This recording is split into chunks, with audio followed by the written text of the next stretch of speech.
All right. Hi there, Kari. How are you doing? I'm okay. You're okay. Well, what's been going on? How's your week been? It was alright. All right. What all did you do? Not much. I spent a lot of just kind of sitting in bed, staring at the ceiling. I see. Well, I remember last week we were talking about how you wanted to try and, you know, get out some, see some friends, do some things that you used to do. Did you get the chance to do any of that? No, not really. No. Did something come up, or were you just running into any barriers? Yeah, I just couldn't, motivate myself to get up, and I just, kept having these like emotions and feelings, and I just didn't have the motivation to get out of bed, so I just stayed in bed. That's totally understandable. Uh, you know, I printed out a few things. I know when you first came into my office, we had discussed acute stress disorder. Yeah. And I believe that's still affecting you. You had, I know you had previously mentioned that you were kind of struggling with feelings of feeling alone in your house. But it seems like a lot of these problems and feelings really started coming up after your wreck. Yeah, I guess so. I just feel like, I don't know, I was in a good place, but I messed up. So, and they're all so close. My dads have each other, and my little brothers have each other, and so it's like, where am I? And I screwed up so big that they could just, if they wouldn't leave me or give me back up for another adoption. I I know that is a very hard thought to be thinking. Uh, it's I feel that it's not very likely that your new family would try and leave you. They took you in and they've loved you for a very long time. What's it been? Around 8 years now? 6. 6? They adopted me when I was 10. Well, I guess I was in foster care with them for about a year before, so 7. So they've had you along for a very long time. Yeah. And these thoughts of yours, they're very valid. But I think maybe they're just extremely intrusive. Okay. And that led us to last week. Yeah. So last week, you and I together, we filled out the Beck Depression Inventory. In between our sessions, I started looking through. I was going and just kind of rating how severe this depression you seem to be in was. And if you look here, down here we have our ratings. 1 to 10 is normal, 11 to 16 is mild, 17 to 20 is borderline, all the way through. You actually scored a 34. Okay, what does that mean? That means that you're in the severe depression category. Anything above a 40 is extreme. Oh, okay. So it definitely appears that this depression seems to be affecting you pretty hard. And I'm still fully in belief that you're struggling with your acute stress disorder. But I think it's kind of caused a bit of a depression that is setting you back a little bit. And I think it's something that we could knock really easily if we just put forth a little effort. Sure. Yeah. So I have a few things for us to work on this week. If you don't mind, would you care if I kind of teach you a couple things? Okay. Okay. So, have you ever heard of the cognitive model? No. It's also known as the cognitive triangle. Okay.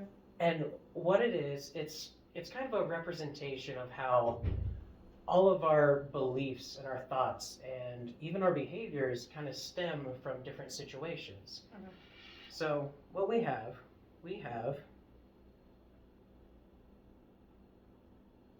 situation. Yeah. Which leads to thoughts, feelings, and behaviors. So let's just go ahead and take, since we've been talking about it for a while, we can start off with the wreck if you're okay with that. Yeah, sure. Okay. So your situation was the wreck. Mhm. As soon as you got out of the wreck and you saw that your dad was hurt, what thoughts started going through your head? Is he gonna die? Is it my fault? They'll never let me drive again. What if I kill him? Stuff like that. Okay. So those are all clearly very negative thoughts. Yeah. Those thoughts, they lead down to feelings.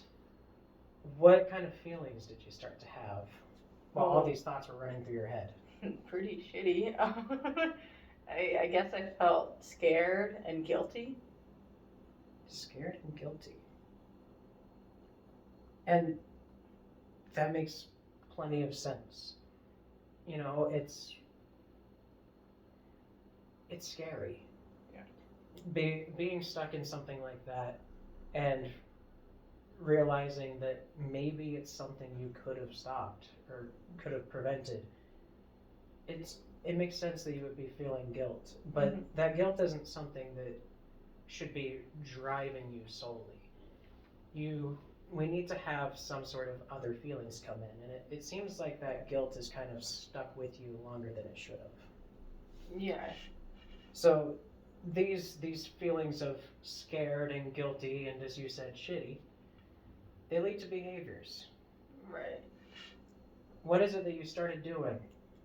I guess it's more like what I stopped doing. Like I stopped really, spending time after dinner with my family watching TV, and like I spent less time with my friends and more time just in my room by myself, in my bed or on my phone.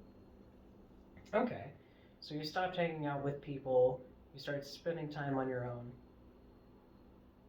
Spending time alone. I haven't really played soccer in a while. I haven't been to practice, so I might get kicked off the team. Now right there. This is how we complete it. Right now we have more of an L, but if we just add this one last arrow, you can see why it's called a cognitive triangle. Yeah. Now you have your behaviors of you're spending time alone and you don't have any soccer, or you haven't been playing soccer. That behavior of not playing soccer led to a new thought. What if I get kicked off the team? Yeah.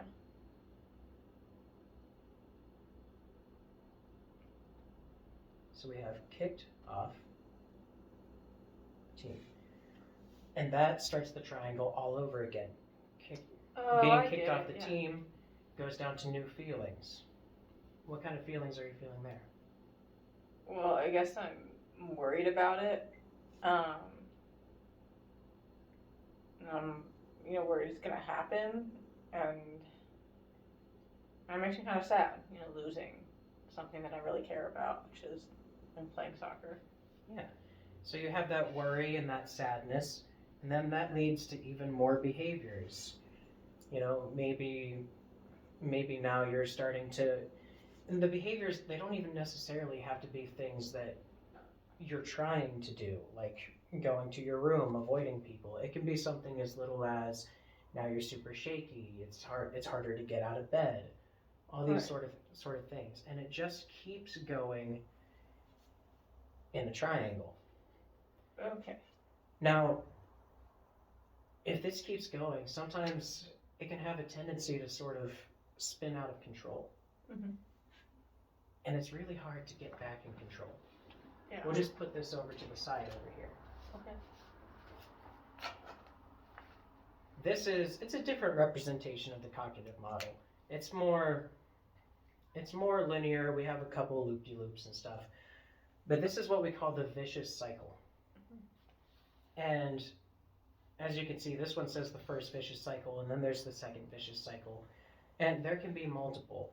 So in this example, what happened, this man lost his job.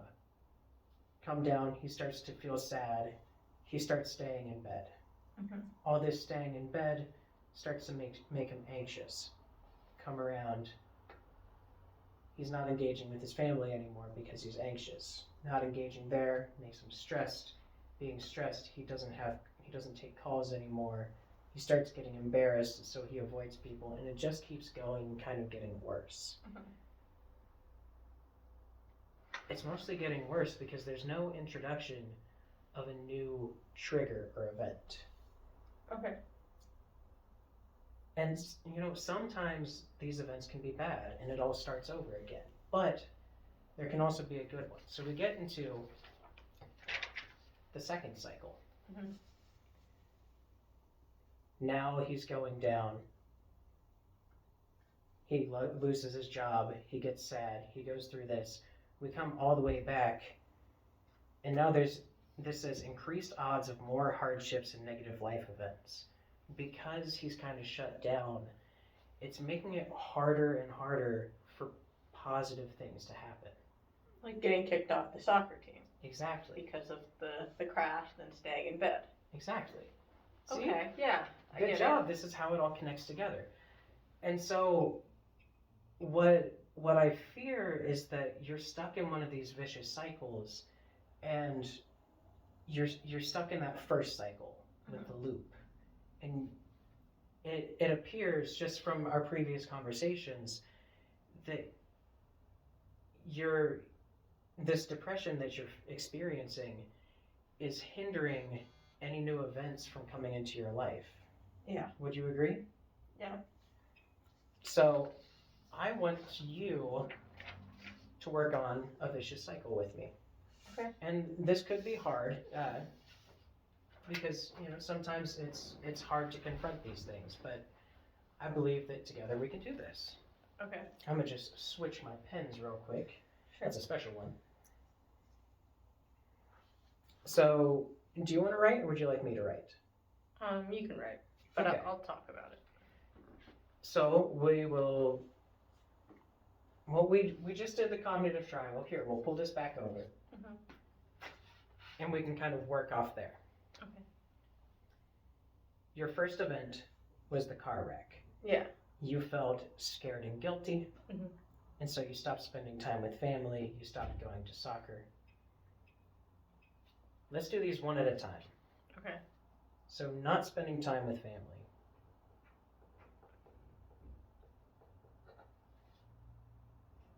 I don't think that's caused any new events yet.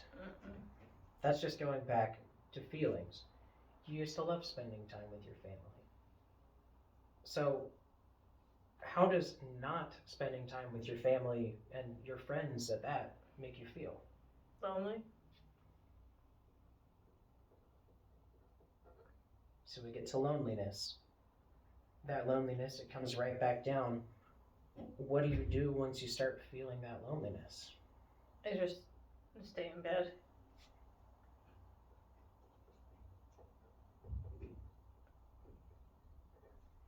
And then staying in bed, what can that really cause you to feel? Sad. And that sadness, it just starts to loop around in circles. And it can be dangerous. That's why it's called the vicious cycle.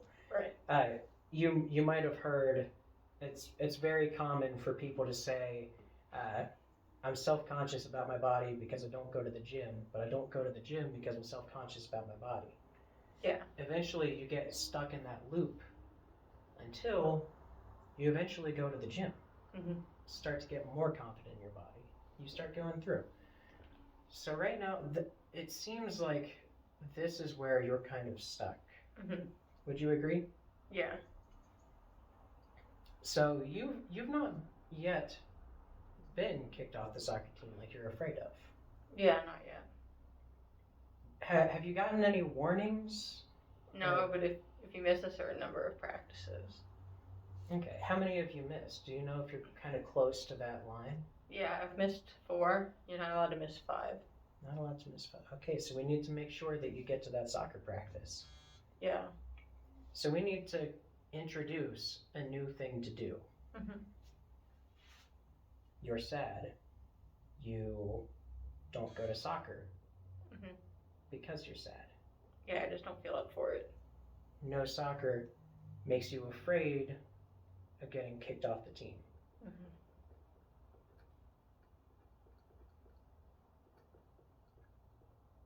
That's your new event. That kind of the threat of being kicked off the team. Okay. It makes you feel sad. It makes you feel worried. Are you afraid of it? Are you afraid of kind of losing that? Yeah, I think so. So we can take that worry and that fear and kind of turn it into something good. Okay. You don't want to be kicked off the team. Uh-uh. So what do you think is the best course of action to take? I guess just like go to practice. And now we're starting to look towards the future. So we take that worry, we take that fear, and we use it as a fuel to kind of push us, to push you. Go to practice. Once you go to practice, you're back in. Everything will be good. Well, you'll still have issues. Right. They're never all going to go away, but that'll be one less thing to worry about. You go to practice, and all of a sudden, this event that you were afraid of is gone. Yeah. The new event, you're still on the team. Right. How does that make you feel? You're still on the team. Yeah, I'm relieved. And once you start feeling relief, what could that lead to? I guess just like continuing to go to practice. Yeah, you continue going to practice, you continue getting better. You could win some games, you could lose some games, but you're there having fun doing something you love. And once you're into doing those things that you love, maybe you'd be open to going out and doing more things that you love. Okay. So, do you think that's something we could work on? Yeah, I guess I could go to practice this week. Okay. So that was just a thought activity. Here is our real activity for the day. Okay. On this side of me. I have compiled a list of different activities that make a lot of people feel good. It's a huge list. You don't have to look through it all. If there's anything you just want to throw out, you can go ahead. But we're going to list the things that this is called up and down activities. Your up activities are those things that make you feel better. They're kind of antidepressants. And the down activities are the things that start to make you feel more depressed. Okay. And it'll kind of be a guide for you to decide what you should do and what you maybe shouldn't do.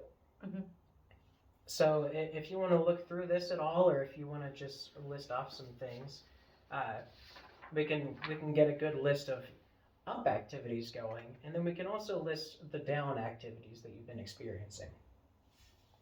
Yeah. Okay. I guess my up activity might be like listening to music. Okay. I remember you saying that you enjoyed listening to music a lot. I know you said you've been laying in bed a lot. Have you been laying in bed in silence? Yeah, pretty much. Okay, so not only are you getting rid of that experience with other people that you love, but it's also the quiet can kind of bother you. What else was on there? I like going for a jog. Okay.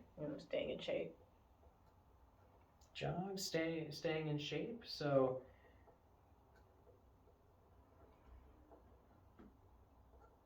staying in shape. What kind of things do you do to stay in shape?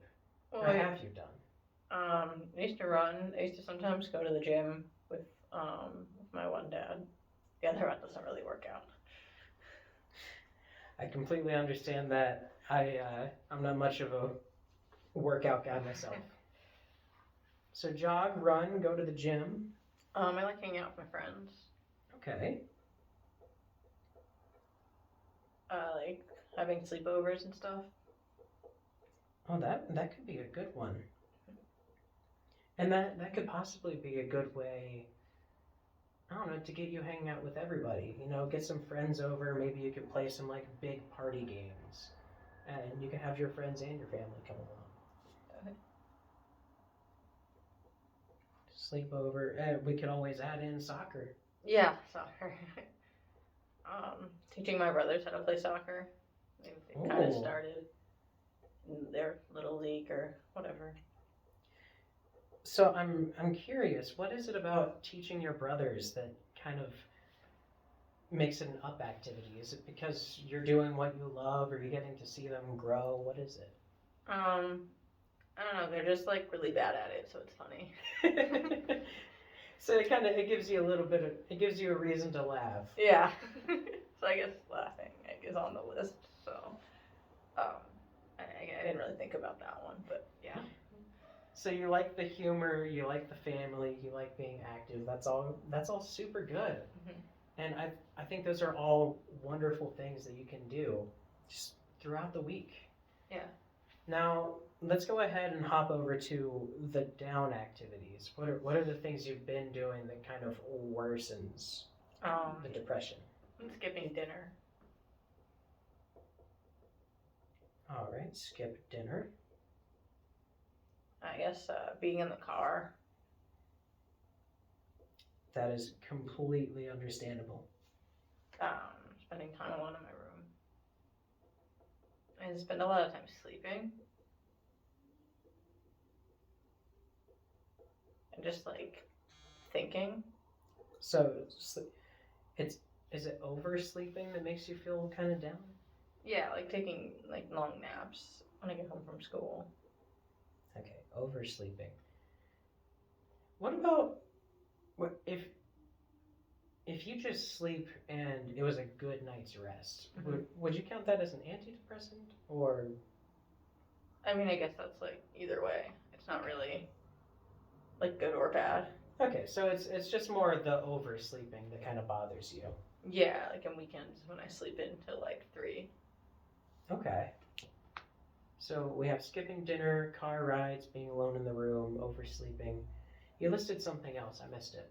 Like thinking like bad thoughts, like that I suck, or like my family doesn't want to spend time with me. Okay.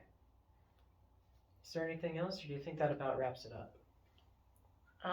Yeah, I think I just do those a lot more, even though I guess there's less of them. Yeah. We have 5 depressants and currently 9 antidepressants, or the up activities. Mm-hmm. So you have way more things that you love to do than things you don't love to do. But we're definitely seeing a pattern of you doing these things that you really don't enjoy. The thing with anxiety and depression and things of that nature is, unfortunately, it's our brain trying to help us. Mm-hmm. It doesn't make us feel good. Right. But it's trying to help. If you feel anxious being in the car, it's because you were in that car wreck. Mm-hmm. Or it could be because you were in that car wreck. And your body doesn't want to be in another car wreck. And so it starts telling you, hey, don't get in that car. Mm-hmm. You don't... I know you've expressed before that fear of losing your family. And so seeing your family and spending time with them might kind of set off that depression and make your body think that this is what you could be losing. And so it's trying to defend itself by staying alone, avoiding people, not doing those things that you love, because it's safer to just be alone. Mm-hmm. We need to kind of teach your body in a way that that's not the case. Right. So we need to work on kind of breaking you out of this funk. And you gave me a very nice list of things that you could do. Mhm. So, what do you think is something you could do this week? Maybe today, maybe tomorrow. I guess, I could go for a jog tomorrow. Okay. Sometime in the morning. Do you want to go on that jog by yourself or with somebody? I usually just go alone, just kind of clear my head. Okay. So going on that jog is it's just a good way to get out of the house. Mhm. Is that what you would say? Yeah. Okay. What about anything else? Well, I already said I would go to soccer, but I guess I could, I don't know, I could laugh. True. I mean, the laughing, it's one of those things you don't really think about. Mhm. But maybe after you go and play some soccer and you have all this serious soccer time with the people that know what they're doing, you can go home and play with your brothers. You get that family time. You still get that activity which you love to do. You can also get a few good laughs in. Okay. And it seems like teaching your brothers how to play soccer is a good way to kind of fuse everything you love doing. Mhm. Heck, if you do you have a Bluetooth speaker? Yeah. You could be teaching them how to play soccer and play some of your favorite music over that speaker. Yeah, but they'll just want to listen to Minecraft music. You know what? That's just one more thing to laugh about. I guess so. But that takes almost everything that you love to do Mhm. and combines it into one activity, which I think is something you could really benefit from. Okay. So, our very last thing that we have, it's on the other side of this paper. No, it's not. Excuse me while I go through my mess.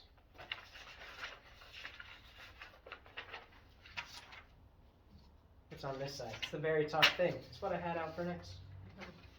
See, even a therapist gets a little scatterbrained sometimes. Yeah.